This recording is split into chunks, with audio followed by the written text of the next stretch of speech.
Hey y'all, new day, new verses. Let's dig into 6 through 9. Don't suppose for a moment, though, that God's word has malfunctioned in some way or another. The problem goes back a long way. From the outset, not all the Israelites of the flesh were Israelites of the spirit. It wasn't Abraham's sperm that gave identity here, but God's promise. Remember how it was put: your family will be defined by Isaac. That means that Israelite identity was never racially determined by sexual transmission, but it was God determined by promise. Remember that promise: when I come back next year at this time, Sarah will have a son. And, I've been thinking a lot about these verses, about perhaps not these verses exactly, but the idea in them. The idea of identity. And I guess in a lot of ways there's this idea here of racially determined. And to me, as I'm looking at these words, I think back to Exodus, where not all the people who left with the Israelites out of Egypt during the Exodus were the Hebrew people. And I was thinking about Ezra and Nehemiah, honestly, and about the hangups we can get stuck on. Because the idea is kind of two separate ones here. That God's people are determined by promise, not by genome or genetic variations. That, we're all His or not. And this is the thing, like, when I dig into this, I think about the fact that there is only one human race. Either from Adam and Eve, the fact that or Noah, depending on how you want to look at it there, or from the fact that it is an evolutionarily closed unit.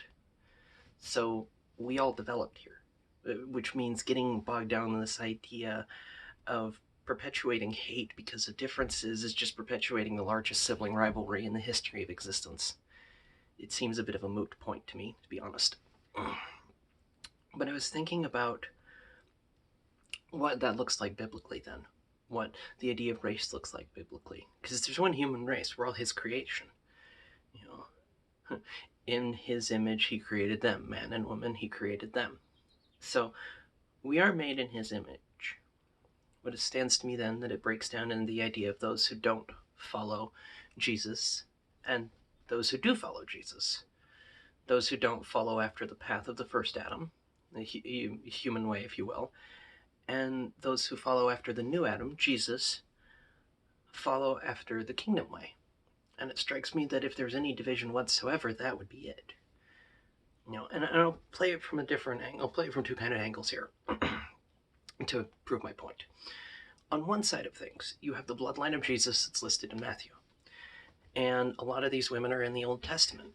And the funny part to me is that most of the predominant women in Jesus' bloodline were not Israelite by blood. They were people by faith. Ruth chose God. Rahab chose God. That they are women who have dug into the Lord. That they're more interested in Him than they are the rest of it.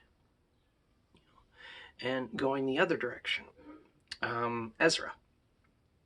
And admittedly, I've said this before, but I think Ezra and Nehemiah are some of my favorite books for perhaps the wrong reason. And I don't know if they are, but like when I look at the it kind of repeats itself throughout the book or scroll, I start to think about, well, first on this one in Ezra, the people come back and the Torah says you're not supposed to intermarry with people of the land and that whole thing.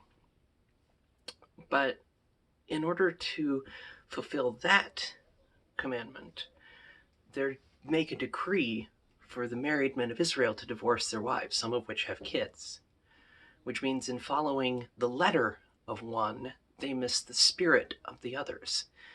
Because the three groups of people that are supposed to be looked after, the orphan, the widow, the immigrant, in divorcing a wife and kicking out your child because, well, you're not the same genetics as me. You've just created an orphan, a widow, and potentially an immigrant if you're throwing them out of the country. So it strikes me that although culture is a beautiful thing and differences are there for a reason, that we may be having a slight adventure in missing the point when we draw blood from each other. Because Cain and Abel, the siblings, the first time we see murder in the Bible, make it to human 4. That's always a good one. But it is in hatred in the heart, Cain's heart, because he starts out with sulking. He starts out feeling picked on, the bit of the victim, something we all have a tendency to do, and especially in a culture that says victimhood is a good thing. It's not. But he starts out saying he feels like the victim. God comes to him and says, "You're being stalked by a beast. You can master it or be mastered by it." He falls to it, letting his anger get the better of him. His anger turns to rage. Rage turns to hate. Hate turns to murder. And it harkens back to me as to when Jesus says in Matthew that anyone who has committed hate in their, who's holding a grudge, rather, holding on to that hate against a brother or sister, is guilty of murder. Because in a lot of ways, it is the line that leads down. That's where forgiveness needs to come in. And when we dig into the Word, when we dig into God, and we see how forgiving He is of our mistakes, it becomes easier to forgive others. Because we don't have to know what they've done. We know what we've done and what God has forgiven us for. So it strikes me that I hear identity is about who God says we are, His beloved children. For His beloved children, then we can't perpetuate sibling rivalry. We can't hate on a sibling when they're a sibling. What would we hate them for? For making a mistake we've probably made worse.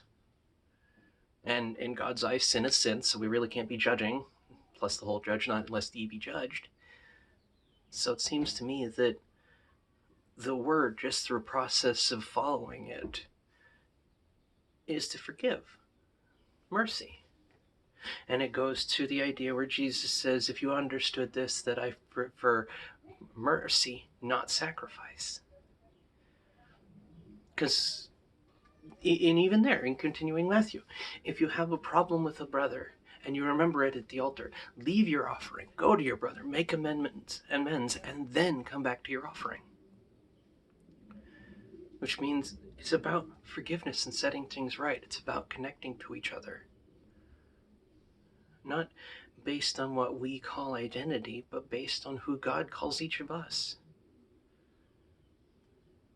And it strikes me that when we let go of our need to do it our way and we dig into how He does it, we can rejoice. Because His way of doing it sets all things right. He sets all things right. Not that we are perfect, but perfected. Not that we are called to war against each other, but called to build each other up. And I would hope that's something we can meditate on and focus on. That family, blood, may be looking at it wrong. Because Christendom, we are people of the blood, but it's of Jesus' sanctifying blood over us. Not through genetics, but through promise. Not through tone, but by surrender. And I'd hope that becomes the focus of today. Surrender to the Lord. Because wherever you are, He's there, and He'll hold you tight. Well, here's digging in tomorrow for verses 10 through 13, where Paul talks more about the fact that God does it through promise, not through the way we generally see it. See you then.